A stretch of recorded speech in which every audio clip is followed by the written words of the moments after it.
Before I get into today's episode, I just want to let you guys know that today's episode is sponsored by Audible. So Audible, if you're not sure what it is, it's the #1 place to get audiobooks, and you can get a free trial if you go to audibletrial.com/JKS. The link is in the description below, so you can simply just click on that, and you'll get a free trial. Basically, it's 2 free audiobooks, and not just that, but they even email you right before the trial ends to let you know if you want to cancel. So it's very easy to cancel and very easy to sign up for. Just go the trial below. You can get free audiobooks. It's a pretty good deal.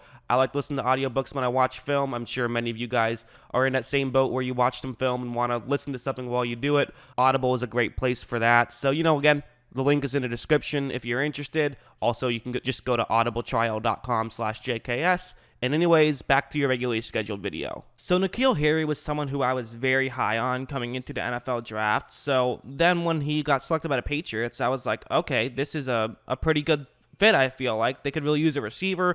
I think he's a very good receiver.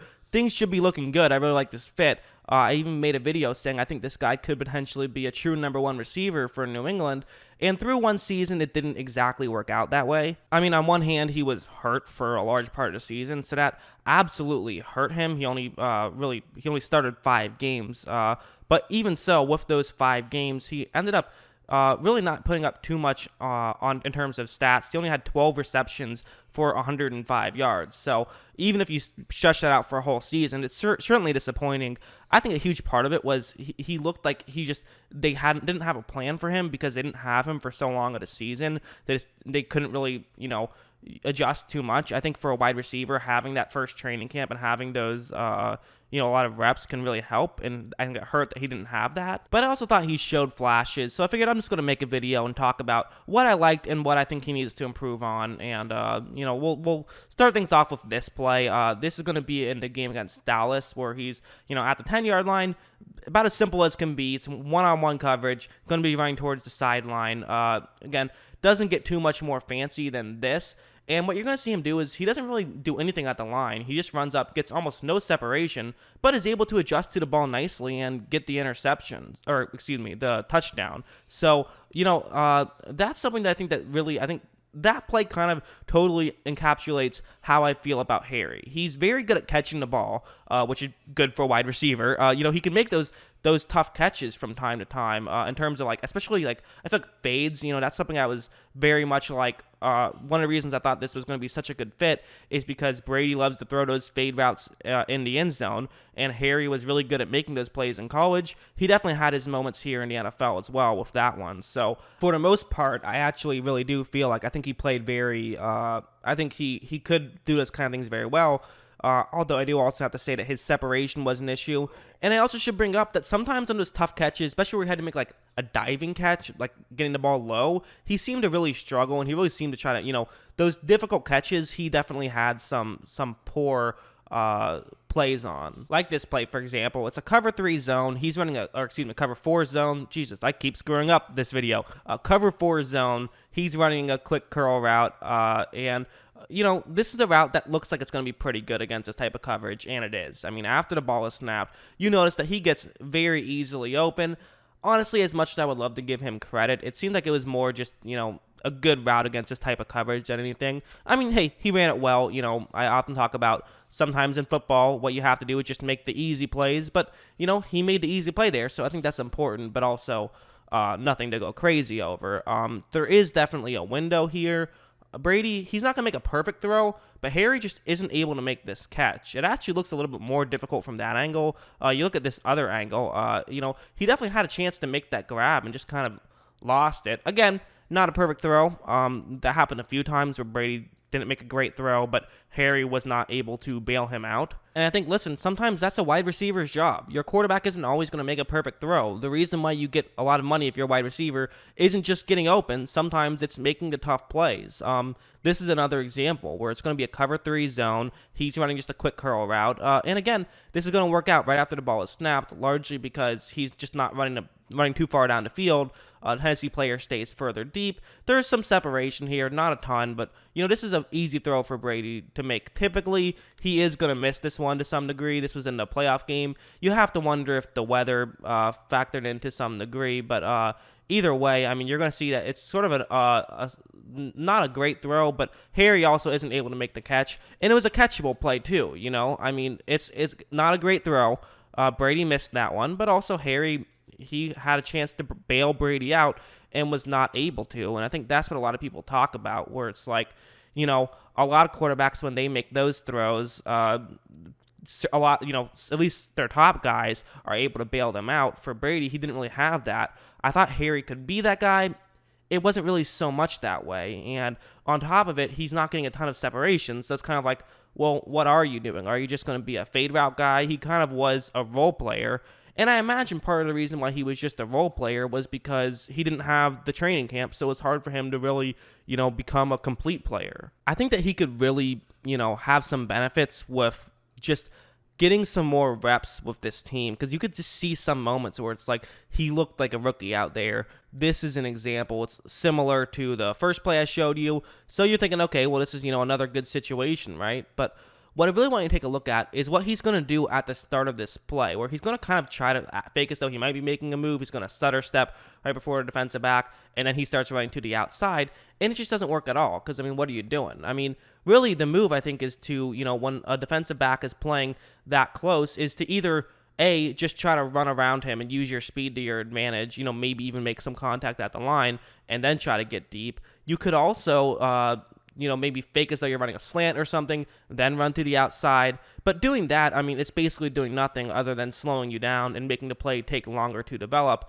And there's not really any separation here. And while Harry is still very good, even when there's not a ton of separation at going up and getting a ball like that, on this play, Brady throws it up, and Harry, he had the ball knocked out of his hands because there wasn't much separation. And if a defensive back makes a good play, you're going to lose. It really is like a 50-50 ball type thing, and it didn't have to be. He has a whole route to work with, and he's just focusing on the end part. And you have to think that the more time he spends in New England, the better they will be at developing him. He didn't get a ton of playing time, and I think it really hurt him. That being said, I mean, he had his moments. Like I said, he showed flashes. I showed that touchdown earlier. This one's another really good route ran by him, where it's going to be a cover 3 zone, and they have a route that can work pretty well against cover 3 zone. One receiver runs basically straight to the sideline. You then have Harry run to where the defensive back in that area would typically have to run over to cover, which now means that Harry can potentially get open. Harry's the one running the curl route over, further away from the sideline out of the two routes. And watch how he's going to go about this. And you're going to see him right when this ball is snapped. And notice how he kind of just fakes as though he's running up a little bit. And this is key, because what you want to avoid here is you want to avoid a Tennessee player who is deep on the top of the screen to run further in to take away this route. So him running up like that kind of fakes as though he could be running something deep. It also is going to sort of, to some degree, fake out the Tennessee player who is currently looking closer to Brady, the one who's in charge of covering the middle of the field